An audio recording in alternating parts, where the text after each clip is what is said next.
Македонија е на 57 место според индексот на слобода на медиумите на Репортери без граници, што е 33 позиции подобро од лани. Сепак во извештајот се наведува дека транспарентноста на институциите е прилично слаба, а поради силната политичка поларизација, медиумите можат да бидат подложени на притисок од страна на властите, политичарите и бизнисмените.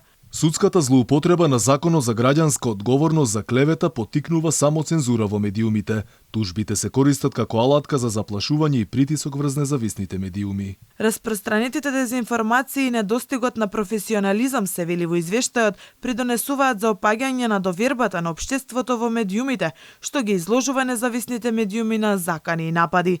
Иако телевизијата е доминантен извор на информации, онлайн медиумите играат важна улога. Сепак мора да се направи разлика помеѓу професионалните онлайн редакции, кои вработуваат професионални новинари и објавуваат оригинална содржина, и поединечни портали кои објавуваат плагијат и прават копи-пейст на таквата содржина. Во однос на безбедноста се наведува дека 2021 била релативно мирна, иако новинарите се често мета на вербални напади. Од друга страна, во извештајот на State Departmentот објавен пред помалку од 1 месец, има уште покритички тон во однос на слободата на медиумите. Во текот на годината имаше случај на физичко насилство, наводни закани и малтретирање на новинари. Во овој извештај беше нотиран и притисокот што власта го прави врз телевизија Алфа преку институциите, финансиска полиција, Министерството за внатрешни и јавното обвинителство.